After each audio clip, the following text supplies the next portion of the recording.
Olá, meu nome é Regina Machado. Eu estou aqui com vocês para a segunda live. Eu fui convidada pelo sistema Ajo Rio para realizar 8 lives sobre um diálogo entre as joias e a história da arte. Esse título parece assim um pouco pretensioso, mas não é não. É só uma análise a respeito das mudanças que as joias materializam durante essa longa trajetória que esse objeto vem acompanhando a humanidade. E hoje, dia de São Jorge, agradeço sua proteção, está aqui na minha estante. Estou aqui na minha casa mais uma vez, espero que vocês possam também estar protegidos na casa de vocês. Eu vou falar hoje sobre as joias que falam com poder, mas eu senti falta um pouco de me apresentar um pouco melhor, mais assim pessoalmente com vocês. Bem, eu sou formada em arquitetura, cheguei a trabalhar com arquitetura, mas em determinado momento comecei a criar joias, fazer joias e comercializar também minhas joias com minha autoria. O meu sogro, Pedro Bustin, ele já era joalheiro. Ele tinha uma fábrica de joias, uma indústria de joias, joias tradicionais. E nós começamos a ter uma experiência muito próxima, eu e ele. Participamos de alguns eventos para venda na Feninger, em São Paulo.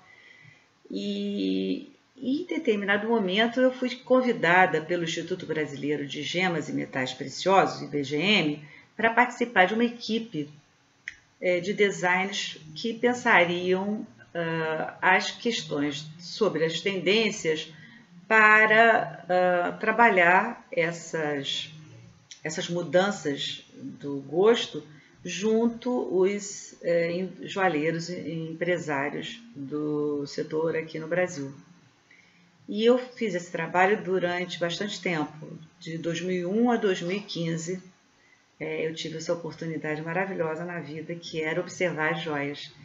Eu senti necessidade de estudar sobre isso e entrei para um mestrado na Escola de Comunicação, na época, na UFRJ. Eu tinha um certo constrangimento de estar pensando nas joias, com quem objetos que eu admirava tanto e que eu percebia a estatura aurática, da sua permanência, estar observando as joias submetidas à mudança do gosto promovidas pelo sistema da moda. E aí eu fiz a minha proposta de mestrado, que era justamente a comunicação da eternidade das joias diante da obsolescência do sistema da moda. Ou seja, eu já cheguei assim, meio constrangida de estar tratando de moda diante das joias.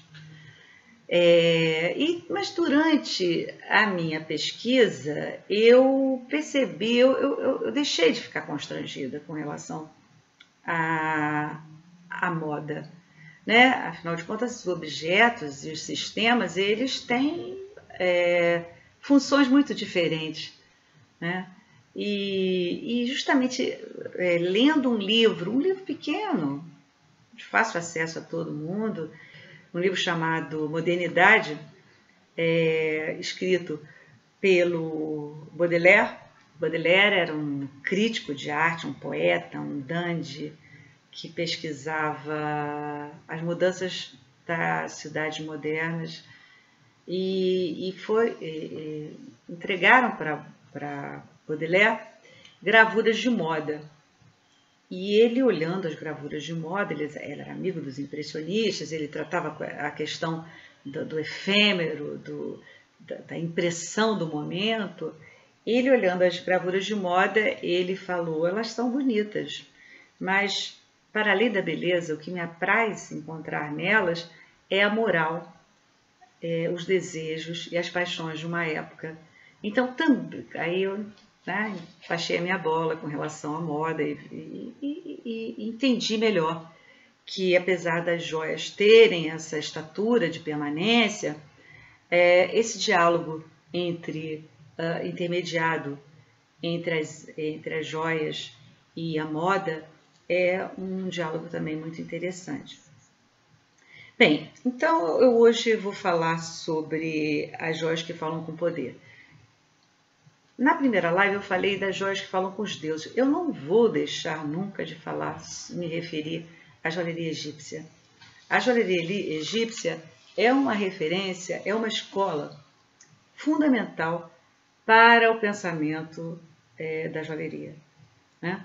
E também a gente tem que entender que nessa trajetória, essa trajetória de linha do tempo, onde a gente reduz e esquematiza um pouco e percebe as características mais fundamentais daquelas escolas para poder fazer análise sobre a trajetória das mudanças, ela está sempre pulsando, né, a joalheria egípcia. E até mesmo quando eu agora vou abordar, digamos assim, quase que um sentido de inauguração do pensamento filosófico, eu não sou filósofa, eu não sou historiadora, eu estou só olhando as joias, mas a gente tem que reconhecer, né, que existia também um pensamento sábio no universo dessa civilização, nesse ambiente da civilização egípcia, só que ele tinha como predominância ser secreto, ser mais reservado, diferentemente desse período que a gente vai inaugurando agora, que é das joias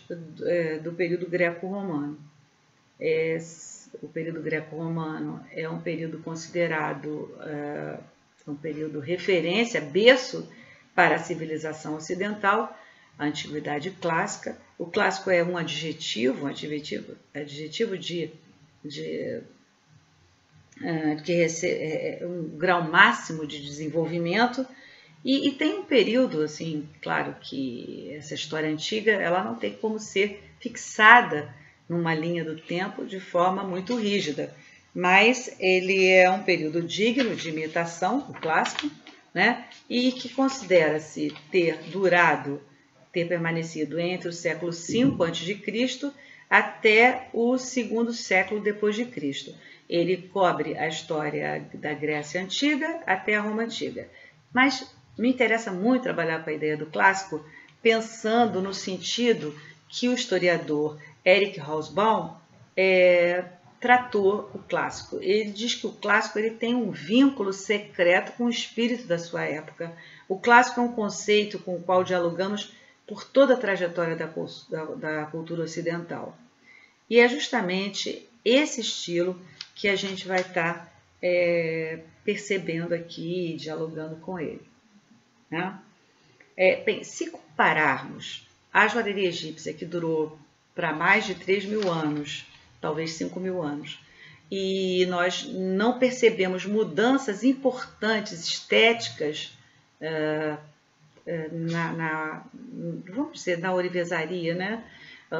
Era um período, porque não tinha design, era um período em que as criações elas respeitavam todo tipo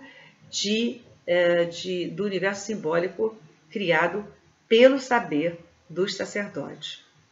Então, quem fizesse diferente era considerado deficiente, não sabia fazer igual, não sabia fazer o olho de Horus igual, não sabia fazer as formas simbólicas da forma como deveriam.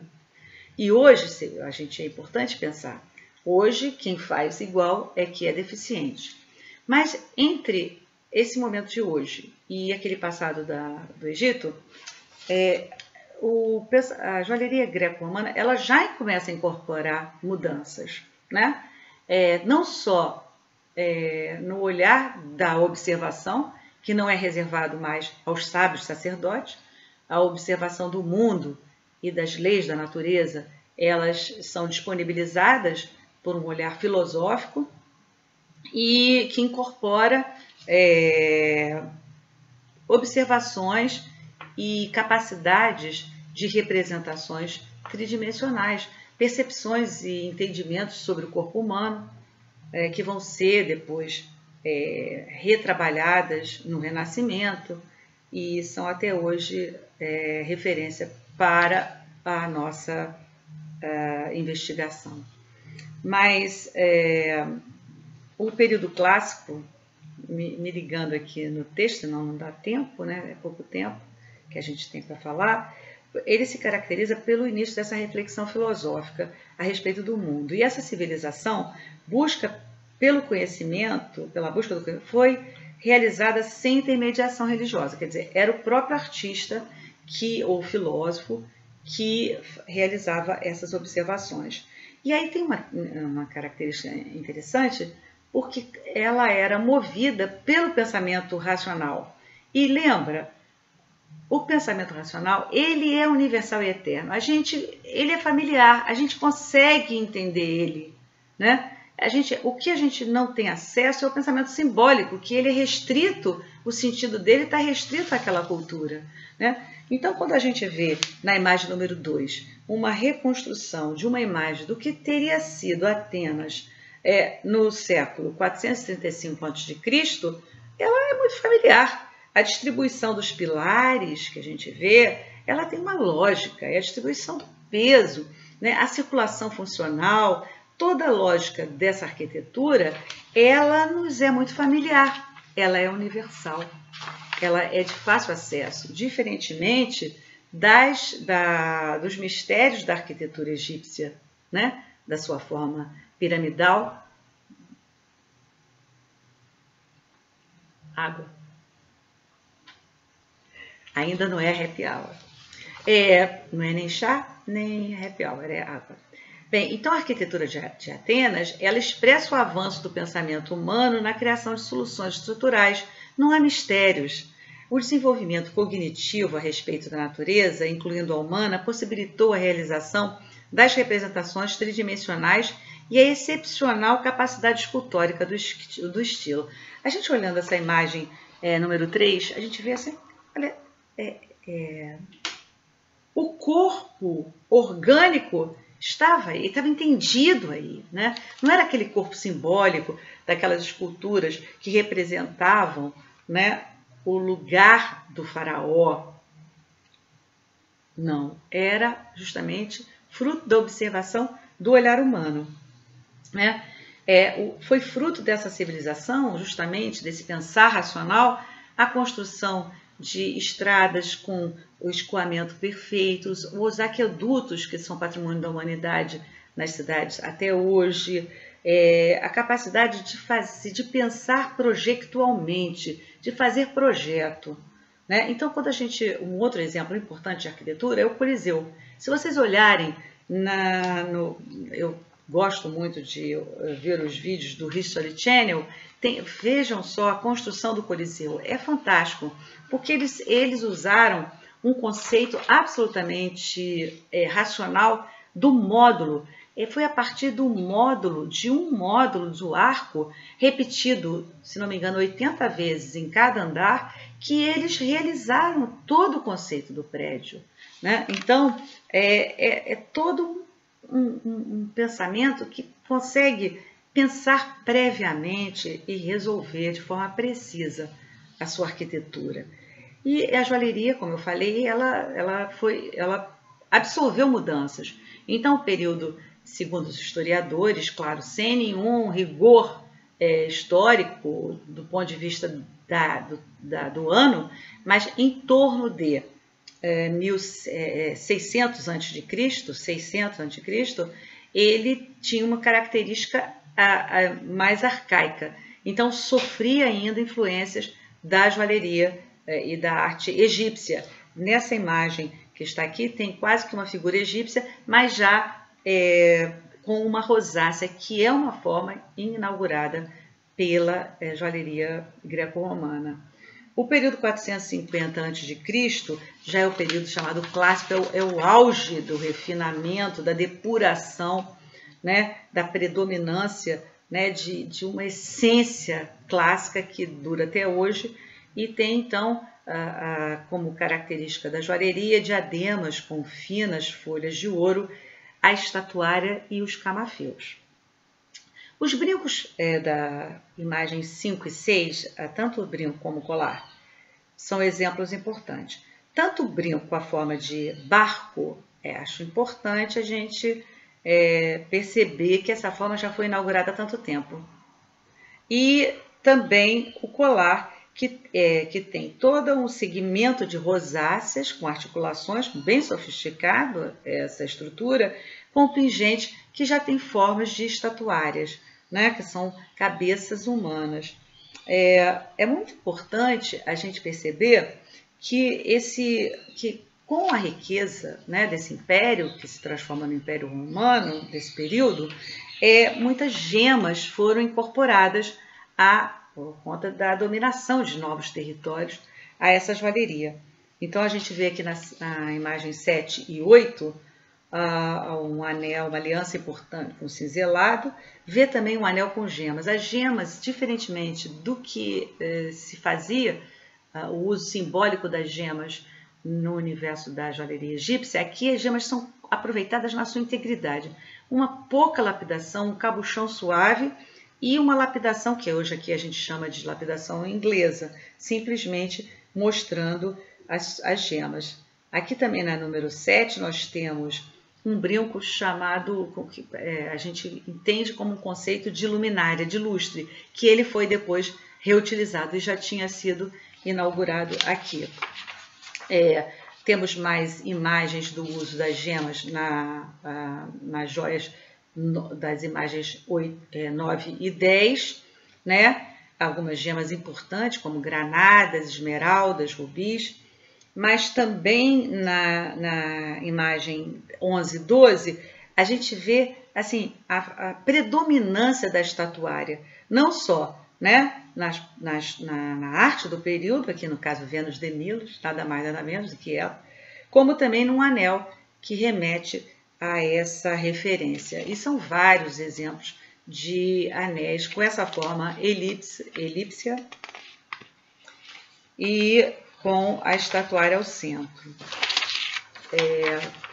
Chegando ao período helênico, 330 a.C., já nos aproximando mais, o estilo começa a receber uma temática naturalista decorativa. Então, as argolas que são características, as argolas, as alianças, os braceletes, as correntes, muito características desse período, mas as alianças, elas meio que a gente pode considerar que foram inauguradas nesse período. A aliança é justamente uma joia de compromisso entre dois seres, né, humanos. Então, ela depois ganhou um sentido romântico de declaração, de compromisso de amor, mas ela era uma declaração de compromisso entre dois seres humanos, né? Temos aqui braceletes e também esse tratado dessa temática naturalista aqui nesse brinco fantástico da figura 16. Mas o pensamento mágico dos mitos e dos deuses, como a gente já tinha conversado, dialogado antes, quando surge um novo sentido para a joalheria, os sentidos anteriores eles não são subtraídos, não. Os sentidos só são acrescentados, né? Então, o sentido mítico e dos deuses continuava a sustentar a adoração, mas um olhar mais humano, né, para o funcionamento das coisas do mundo percebe, então, a utilidade de proteção do nó de Hércules. O nó de Hércules, ele é uma das formas que revela a permanência desse pensamento mágico e identifica, né, a força de proteção dos corpos, dos talismãs. Acho bonito falar isso justamente hoje, no dia de São Jorge, com o meu santinho aqui, que no caso é uma escultura que eu comprei no Piauí, né, numa visita a Pedro II, onde temos as grandes opalas brasileiras. Bem, segundo os historiadores, o nó de Hércules, que era uma proteção para o corpo dos guerreiros, porque justamente o nó, o sentido de proteção dele era contra os cortes e a perda de sangue, o grande perigo nas batalhas que os guerreiros da antiguidade enfrentaram. E essa imagem número 17, ela é muito importante porque além de ter duas joias com nó de Hércules, ela tem a joia do meio, além de ter o nó de Hércules, ele também é cravejado com granada, que eram também consideradas gemas mágicas com relação à proteção do sistema de circulação sanguínea. Então, mais um reforço do pensamento mágico na joalheria de um período que tinha o pensamento racional como predominância. Bem, a duração do poder romano possibilitou a conquista de muitos territórios e trouxe riquezas para aquela civilização, não só metais, como também possibilitou novos lugares de poder nessa sociedade. Então a gente não estava lidando mais somente com os poderes entre os imperadores, poder total, e escravos, poder nenhum. Não, outros lugares nessa sociedade começaram a aparecer, né? E aqui no caso a figura 18 já era uma reprodução, né, de joias que usavam a técnica da fundição a cera perdida para poder ter uma reprodução maior da joalheria, né? E aí a gente vai ver justamente as figuras humanas, míticas, mais a correntaria, usando como link para a distribuição das formas. Na figura 21 e 22, eu acho muito impressionante a associação dessas duas figuras, porque a expertise da representação tridimensional, ela consegue representar a personagem, não o ser simbólico, do lugar do ser simbólico na estrutura do pensamento egípcio. Mas não, era aqui, nessa forma oval, né, característica do camafeu, o perfil daquele ser que ocupava aquele lugar de poder naquela sociedade, né? Então, ela busca a precisão proveniente do olhar do artista sobre aquele corpo humano, e não um esquema como era anteriormente representado as figuras humanas egípcias. E é impressionante também a força, né, da identidade humana, da expressão da estatuária aqui, do rosto da estátua da imagem número 22. É interessante, aqui se a gente olha a imagem número 21 e 22, o domínio, né, do entendimento do funcionamento do corpo na imagem 21, quer dizer, todos os órgãos estão funcionando organicamente nesse corpo, há um entendimento completo que vai ser desenvolvido pelos artistas, pelos mestres renascentistas. É justamente a volta desse entendimento do funcionamento da natureza. E eu acho muito interessante esse medalhão da figura 22, porque ele é um medalhão com um cinzelado lindo, decorando, que une 6 imagens que deveriam ser camafeus, mas elas conseguem, pela força da expertise, da força da representação tridimensional, quase que escapar do camafeu e se projetar para fora da bidimensionalidade da forma do camafeu. Bem, justamente essa riqueza do Império possibilita, né, que no século I a.C. sejam revogadas as leis da austeridade e mais pessoas, mais outros lugares na sociedade podem se expressar através do uso das joias. E aí a gente vai ver duas imagens lindas aqui, a número 23 e a 24, uma joia muito bonita, né, que essa lógica, essa estética é usada até hoje, de colares longos, e o cuidado com a sua apresentação das pessoas nessa sociedade, com todo esse essa investimento no trato da figura feminina aqui, número 24. As soluções que encontramos nas joias do período, como os colares longos com entremeio de gemas, a forma sinuosa das serpentes, que até hoje, né, nós usamos e fruímos com ela, e o sentido de poder do uso dos braceletes, que nós tínhamos percebido o uso da simetria, né, na joalheria egípcia, o poder da força do punho na simetria egípcia, mas elas continuam aqui, a força, né, dos braceletes dos guerreiros greco-romanos, e também os nós, né, que até hoje nós encontramos sentido para os nós. Revelam, né, a duração da beleza clássica.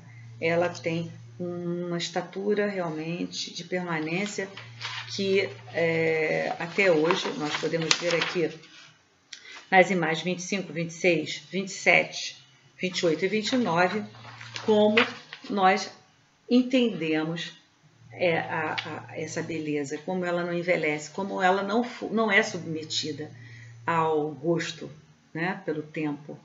Pelo contrário, ela é ressignificada, ela é objeto de fruição até hoje. Tanto o anel com a serpente, a sinuosidade da serpente, como o nó de Hércules, como os braceletes. E aí eu termino aqui a segunda live, né, falando que, bem, os clássicos não envelhecem. Eles constituem um estilo que sobrevive à dinâmica do gosto. E é muito importante que a gente perceba, nessa imagem número 30, essa forma simples, tão depurada e clássica, inspirada possivelmente nas colunas jônicas da arquitetura grega, que essas formas já estão no mundo, elas estão no mundo há tanto tempo, que quando a gente pensa, né, que às vezes que está inaugurando alguma forma dessa, que a gente entendeu a beleza de uma forma, ela já está aqui há tanto tempo. E aí, fechando aqui, reconhecendo, né, a importância do sistema da moda e de seus pensadores, vou citar Chanel, que ao falar sobre a originalidade, Chanel teria dito que aqueles que se pensam originais ou não têm memória ou não têm cultura, né? Ou não sabem tudo que já veio ao mundo antes deles. E é isso, a gente continua aproveitando essa oportunidade de estarmos aqui na nossa casa, conversando sobre objetos que são frutos de nosso interesse e sempre objetos de nosso estudo permanente. Né? Estaremos juntos, espero, quinta-feira que vem.